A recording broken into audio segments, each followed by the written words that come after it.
আমরা আগের সপ্তাহে শুক্রবারে গিয়েছিলাম কলেজ স্ট্রিটে। আমি, অন্বেষা আর পুচু। অন্বেষা আর পুচু হচ্ছে আমার দুটো স্টুডেন্ট। তো আমরা কলেজ স্ট্রিটে গিয়েছিলাম। দেখো, কলেজ স্ট্রিটের মতো জায়গার ছবি দিচ্ছি, সেখানে ক্রিয়েটিভিটি কী সেটা তো আমি তো ক্রিয়েটিভিটি এক্সপ্লোর করি, তোমাদের আগেই বলেছি। কিন্তু বই সাজানোর কায়দা আর এই প্রেসিডেন্সির সামনে দিয়ে নিম্বু পানি খাওয়া, তারপর তিনজনে মিলে একসাথে যাওয়া, ক্রিয়েটিভ নাহলে হয়? সব কিছুর মধ্যেই ক্রিয়েটিভিটি রয়েছে। তারপরে দিন আমরা গিয়েছিলাম হাতিবাগানে। হাতিবাগানে গিয়ে দেখো কি সুন্দর সুন্দর ডিজাইনের সমস্ত কানের, আমাদের এত ভালো লেগেছিল। এক একটা কানের এক এক রকম ডিজাইন, আমরা তো খুঁজে খুঁজে নিজেরাই পাগল হয়ে গিয়েছিলাম। তারপরে ঠনঠনিয়া কালীবাড়িতে গিয়েছিলাম, অনেক দিন বাদে মায়ের দর্শন করলাম, ভৈরবের দর্শন করলাম।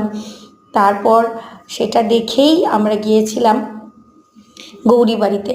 গৌরীবাড়ি কলকাতা মানে শিয়ালদা থেকে মানিকতলাগামী বা উল্টোডাঙাগামী যে কোনো বাসে করে যাওয়া যায়।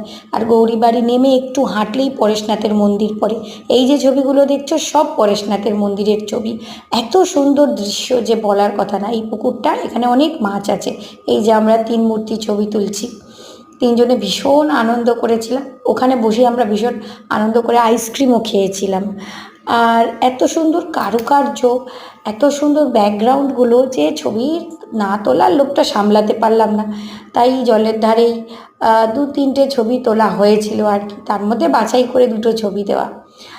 আর ওই মন্দিরের সামনে থেকে খুব একটা ছবি তোলা যায় না, কারণ সেটা বারণ। মন্দিরের ভিতরে তো আরও দারুণ মিনাকারি কাজ করা পুরো মন্দিরটাই। আর ভিতরের কাজ আরও সুন্দর, আরও নিখুঁত। কিন্তু আমরা ভেতরে ছবি তুলতে পারিনি, কারণ সেটা আইন বিরুদ্ধ, ওখানে ছবি তোলা যায় না, ফটো তোলা নিষেধ। রাতের কলকাতা এবং রাতের পরেশনাথের মন্দির তো আরও সুন্দর। শেষে প্যারামাউন্টে গিয়ে শরবত খেয়ে দিনটা শেষ করলাম।